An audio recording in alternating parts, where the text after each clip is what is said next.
naman tayo mag-good morning mga trops. Nag-spray nga ako ng ampalaya. So, si paring Carlo nag-grass cutter dito. At lahat nung nasa dulo, si Meltong Vlog yata kaninang maga, ang grass cutter dito sa dulo. Lahat nung naka-grass cutter doon na hindi natin napatubigan kahapon, yun naman yung andara natin ngayon. Pangatlong araw ng pagpapatubig ngayong araw mga trops.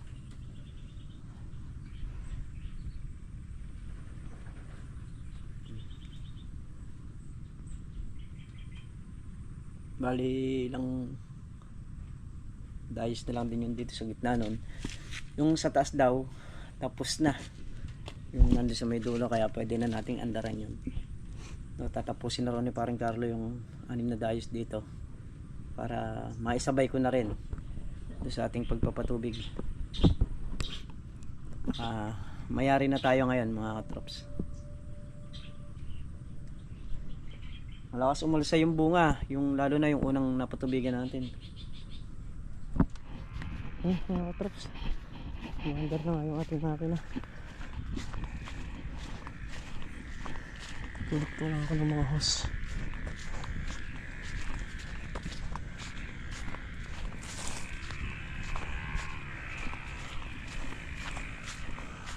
Datang ko na rin itong pala, baka gamitin natin sa dulo. Ano?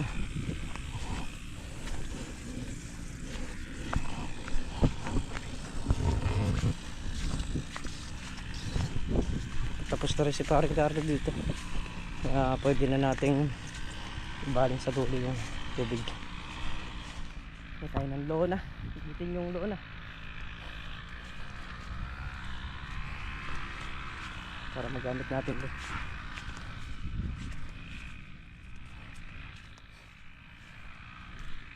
So yan mga traps, bali nandun na tayo sa dulo. Paring Carlo, bukas daw itong grass cutter na to mayayari. Tingnan natin.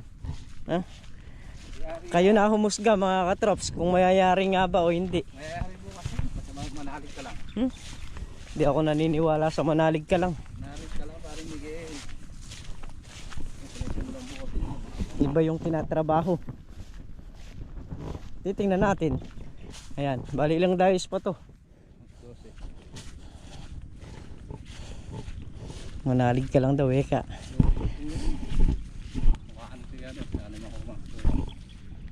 Alas 2 ng hapon. Tayo nayari na sa patubig. Huli na lang yung tinututukan na yun. Punta na rin tayo sa makina para patayin ang makina.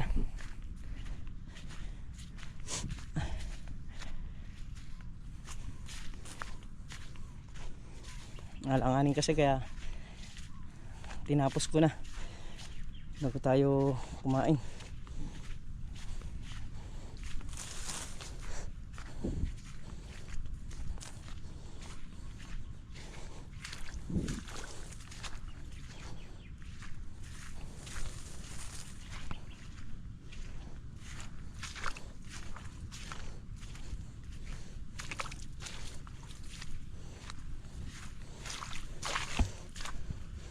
Ito pa nga pala, ay nakalimutan akong ito, isang dayos na to.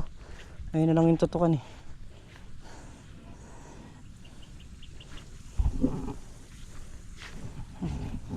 Tinanggal ko rin sa dugtungan yan. Ito na matatubigan yan. So, hintayin ko na mayari yun bago tayo magpatay pala. Inuuna ko kasi ron, papunta ron ito. Hinuhuli ko talaga to dahil madali lang patubigan to. Dahil yung dugsungan ng hose natin ayan lang, kaya iaharap ko lang dito yan. Mabilis nang makapag patubig.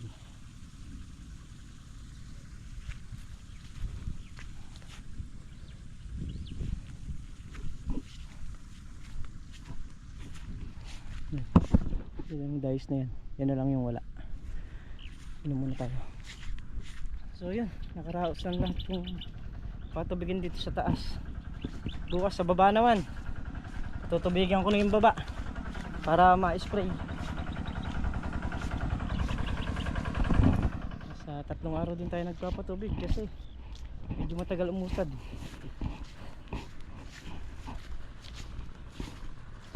ngayon nakaraos na. Bukas baba naman.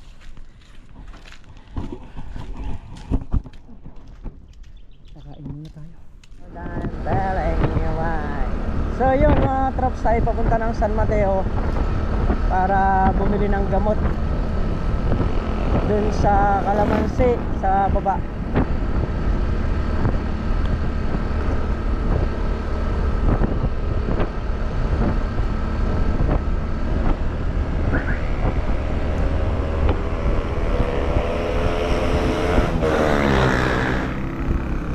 Unti-untiin na natin kasi pag pinatubigan ko yun pagyaring tubigan i-spray naman.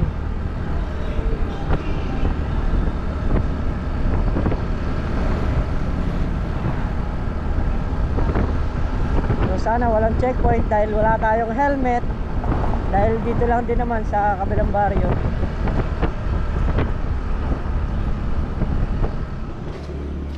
Sa liwana ay glopus nga po. Glopus itang kay 4 litro. Oo. Glopus sonate 4 meter. magkano yan? May kityan libo? Ayun. 4 liters na ba? Karo ng mga tao, kaya ka niya. Ala nang mababangin ako na mo. Hey! Ah. Ha? Oh, ganyan. Ganyan pwedeng gawin sa tindahan. Ganyan. Ayan. 1, 2. Kulang 1 to. Ayan mga katrops. Bumili tayo niyan kasi gagamitin natin doon sa Calamansi sa baba. Ito yung karugtong ng ating vlog mga katrops. At dito na nga tayo sa bukid. So balik natin ko lang si Mrs. sa palengke sa Kabiyaw. Tapos dumiretso na tayo rito. So ayan mga katrops, si parang Carlo nagagrass cutter na rito. Tayo ikuko natin yung ibaba, mag-spray tayo dun mga katrops. Bilis lumaki ng bunga mga katrops.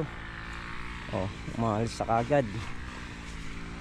Ayan mga talagang pwede na to pang abente. Sana umangat pa yung presyo. Bungan niya.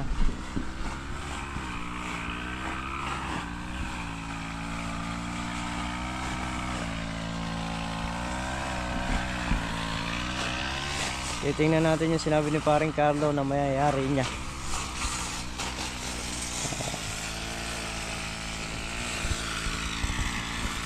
Siya. Sprayin ko yung baba. Nakalungay nga yung ibig sabihin ay mga bunga. Maraming bunga to. Ang liit, hindi pa ganun kalaki. Meron pang gamais. Sunod-sunod yung bunga niya. Talagang sa Calamansi mga katraps ganyan. Hindi mo talaga mamiminsan. Meron kang bultong pitas dyan, pero meron pa rin mga kasunod bunga yan. Kasi hindi mo naman makukuha ng isang pitasan yan. Yan yung pagka gusto mong pabulaklakin, kailangan alam mo rin diskartehan. Gawa nga nung tinitigang pa yan mga trops. Pagka yung time na alam mong hindi na malalaglag yung bunga sa pataba, ayun, pwede mo nang birahin yun. Yan mga trops, isang drum na tayo dito sa may baba. Ere pala yung Calamansi sa baba mga trops.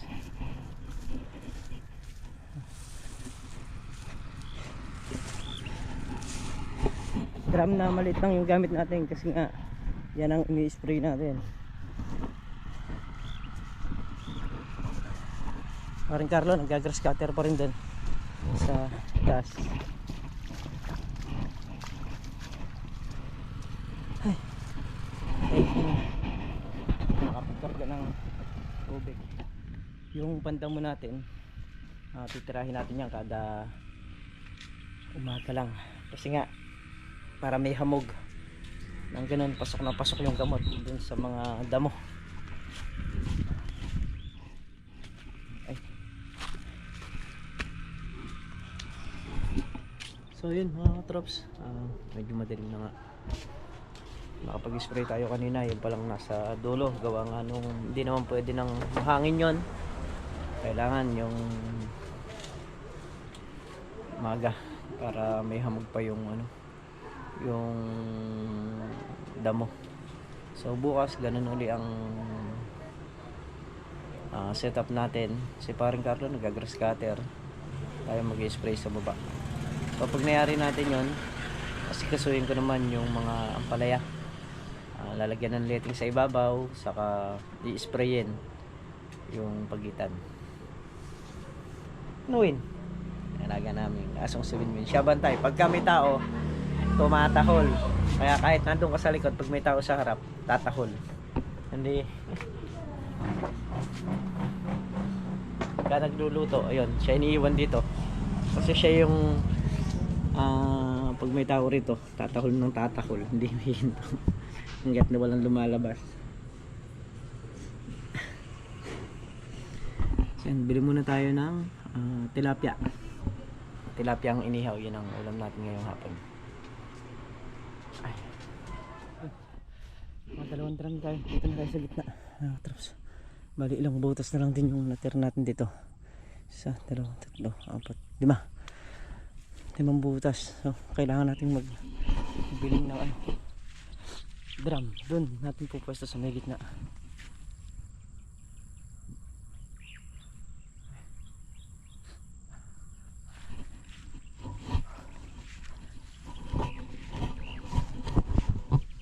Tapos na rin si paring Carlo, yun o. Dulo na siya. Gandayos pa mga traps. Yung ating spray.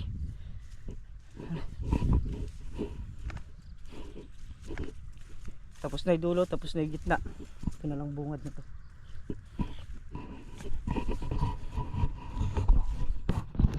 So yun nga mga katraps, umuwi nga tayo para magtanghalian. Yan, at nakabalik na rin tayo rito.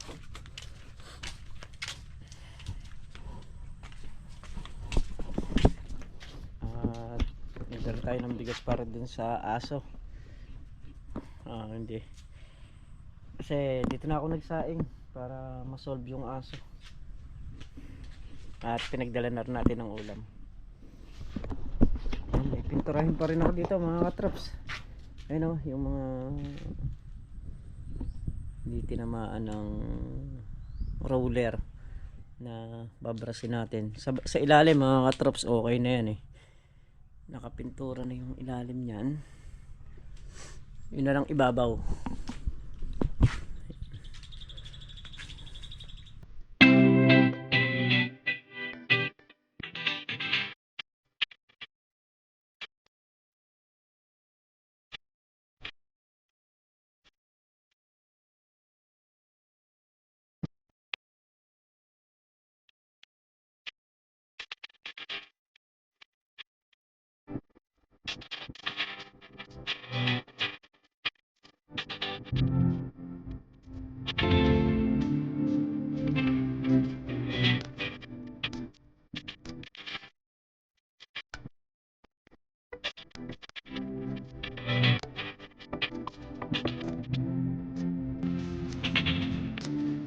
So yan mga katraps, ayun yung payangan.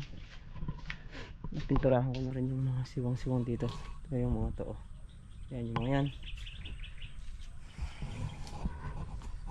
Yan yung paa. Nakapintura na rin. Yan mga katraps kasi, di ba class yan? Pagka nangyari yung papitas, pwede nang ipasok sa bodega yan, pwede nang itabi para hindi maulan dito. Puro mga dibaklas na trops, papasok na lang sa bodega pagkatapos ng mga paani. O pag nagpapaani ka uli, ilabas mo uli. Magtatagal yung payangan pag ganun. So ayan, syempre papasalamat muna tayo sa lahat ng viewers natin na laging nakasuporta, nakasubaybay sa bawat video ina-upload natin. At sa lahat po ng yung iba kasi mga nagme-message sa atin, nag-update. So marami po ang buyer ngayon nagtatanong about sa kalamansi. So ganun naman po, hindi pa ako nakakasagot kasi hindi pa naman po pampitas yung kalamansi natin. Pagka po sasagutin ko sila pagka malapit na yung pitasan, kasi alam ko rin naman po kung paano yung lakaran dito sa kalamansi, yung lumalakad na presyo. So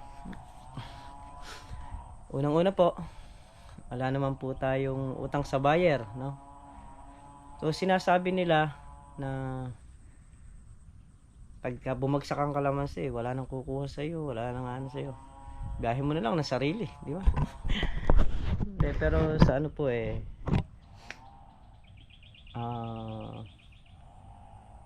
sisikapin ko na makakuha ng buyer na yung binabagsakan po ng gulay dito sa Balintawak. Sisigapin ko pong makuha yon, at pagka may biyahe sila isang araw, sasama tayo para po makilala natin kung sino man yung binabagsakan nila doon. Kasi doon naman daw po is pag binagsak mo yung gulay doon, cast na sa isang tao lang, parang ano yun sakadora, parang ganun. Merong sakadora doon na ibabagsak mo doon yung gulay. Malalaman mo sa kanya kasi kung magkano yung kuha niyang gulay, kung magkano yung kuha niya sa kalamansi. Kaya makakapagpresyo ka rito sa puno, mga trops, yung hindi ka malulugi. At yung lalabang ka ng halos parehas, mga trops.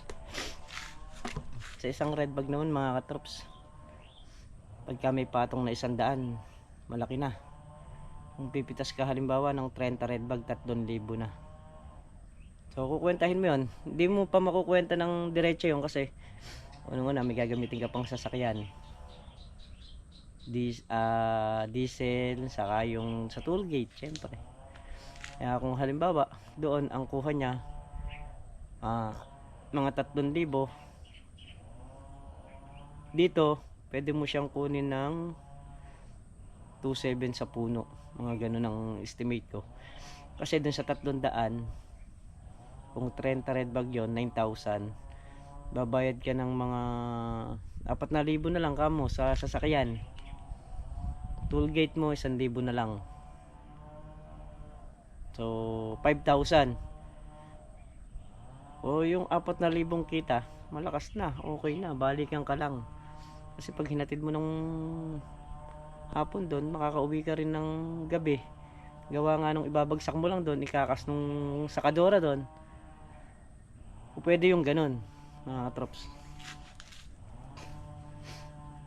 Kasi dito, yung nagbibiyahe ng gulay, nire-rent yung sasakyan niya is 3,000. Wala dun yung wala dun yung driver. Kasi sila na mismo yung nagda-drive din. Ayun, isang araw pagka bumiyahe sila, subukan ko sumama para malaman natin yung mga lakaran. Saka kukunin ko na rin yung number, mag-a-update ako sa presyo doon sa Balintawak.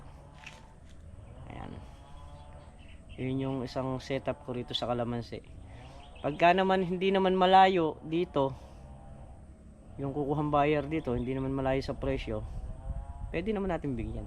Hindi naman tayo Sa mamimitas naman, marami namang mamimitas mga katrops. Kagaya nung pumitas nung nakaraan dyan, yun. Sila nag-umpisa niyan, syempre sila na rin magpapatuloy niyan. Yun naman mga katrops, may kasamang bayar yun. Nasa sayo na lang kung gusto mong ibigay sa bayar nila o gusto mong ikaw na lang ang kumuha. Andun sa pag-uusap niyo yun mga katrops. So ayan mga katrops, muli po. Kapasalamat po ako sa inyong lahat sa suporta muli. At mag-iingat po kayo lahat palagi mga katrops. Bye po sa lahat.